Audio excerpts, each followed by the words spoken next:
আমি প্রফেসর ইউনূস সাহেবকে ধন্যবাদ জানাতে চাই যে তিনি দায়িত্ব নিয়েছেন। আমার বিশ্বাসও আছে যে তিনি সফল হবেন। আসুন আমরা সবাই মিলে তাকে সাহায্য করে, আমরা নিজেদেরকে সাহায্য করে আমরা সামনে দিই। তবে একটা কথা খুব জোর দিয়ে বলতে চাই, গণতন্ত্রের কোনো বিকল্প নেই। এত যে মায়ের বুক খালি হলো, তার পরিণতি কি হবে শেষ পর্যন্ত? চিরকাল ভারতের জন্য সংগ্রাম করেছি, লড়াই করেছি এবং জয়ী হয়েছি। বিশেষ করে আমাদের তরুণেরা, আমাদের ছেলেরা, আজকে বাংলাদেশের যা কিছু ভালো অর্জন সব তাদের জন্য। দেশটা আমাদের, এর ভবিষ্যৎ আমাদেরকে নির্মাণ করতে হবে। ওই আমেরিকা থেকে এসে ট্রাম্পও তৈরি করে দেবে না, বা আপনার চীন থেকে শি এসেও এটা করে দেবে না, অথবা ভারত থেকে মোদিও আমাদের ধাক্কা দিয়ে কিছু করতে পারবে না। বিভিন্ন চিন্তা ভাবনা নিয়ে আমরা এসেছি। যেদিন ছাত্রদের উপরে গুলি শুরু হয়েছে তখন কিন্তু সবাই নেমে এসেছে রাস্তায়। আমি আপনাদেরকে ধন্যবাদ জানাচ্ছি যে আমাকে আজকে আপনারা এখানে আমন্ত্রণ জানিয়েছেন। আমাকে সাংবাদিক ভাইরা একটি ছোট চিট পাঠিয়েছেন বাংলায় বলার জন্য। আমি বাংলাতেই বলতাম, কারণ আমি ইংরেজিতে বলার সময় খুব স্বস্তি বোধ করি না, কারণ যে মেঠো রাজনীতিবিদ তো সেই জন্যে সেটাই আমি সহজ এবং আমি ভালো মনে করি আর কি। আমাকে একটা আপনার বিষয় দেওয়া হয়েছে। সেই বিষয়টা হচ্ছে যে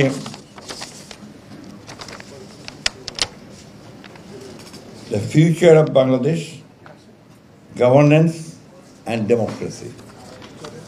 বিশাল ক্যানভাস, এবং যার জন্যে গত 100 বছরের বেশি ধরেও বোধহয় আমরা এই লড়াই লড়ছি, সংগ্রাম করছি, অসংখ্য প্রাণ দিয়েছি। কিছুদিন আগেই আমাদের প্রায় কয়েক হাজার তরুণ তাজা প্রাণ চলে গেছে।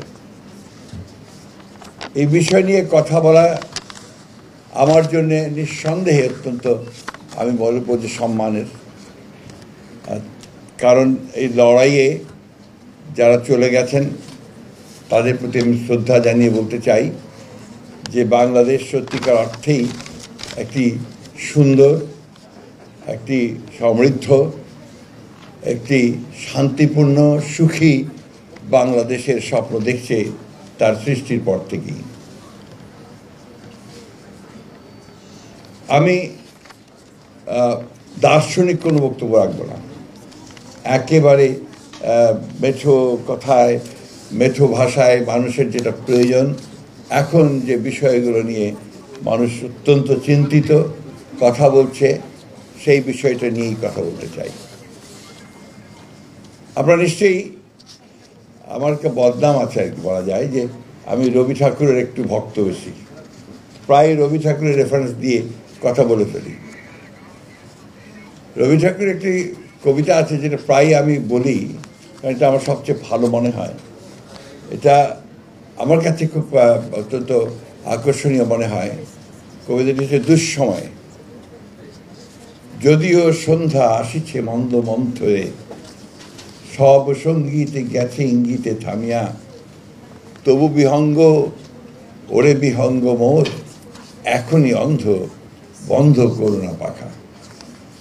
আসলে আমার চারদিকে তাকিয়ে আপনাদের, বিশেষ করে টেলিভিশনের টক শো, বিদ্বান মানুষদের কথা, আপনার রাজনীতির বক্তৃতা, সব কিছু শুনে সবাই কেমন যেন একটু হতাশ হয়ে পড়ে। তাদের সঙ্গে যারা কাজ করেন, এই কৃষিবিদ, কৃষি বিজ্ঞানী, তাঁরা, কারণ এখন পর্যন্ত সবচেয়ে বেশি, আপনি যদি বলেন যে কোথায় সাকসেসটা বেশি বাংলাদেশের, আমরা যখন 1971 সালে যুদ্ধ করি স্বাধীনতার জন্যে, তখন আমাদের লোক সংখ্যা ছিল 7.5 কোটি, এখন লোক সংখ্যা আমাদের প্রায় 18 কোটি। সেই সময় আমাদের খাদ্য ঘাটতি ছিল প্রায় 28 লক্ষ টন, আর আজকে খাদ্য ঘাটতি প্রায় নেই বললেই চলে। এই পুরো খাদ্য ঘাটতি মিটিয়ে এই মানুষ, এতগুলো মানুষের খাদ্যের নিরাপত্তা প্রদান করে যে শ্রেণীটা কাজ করলো, সেটাই কৃষকেরা ও তাদের সঙ্গে যারা কাজ করেছেন, সেই কৃষি বিজ্ঞানীরা বা কৃষিবিদেরা। এটা অনেকে আমরা বলিও না, বুঝিও না, জানিও না। আমি এই কথাগুলো এই জন্য বলছি যে এই বিষয়গুলো বোধহয় একটু জরুরি ভিত্তিতে দেখা উচিত।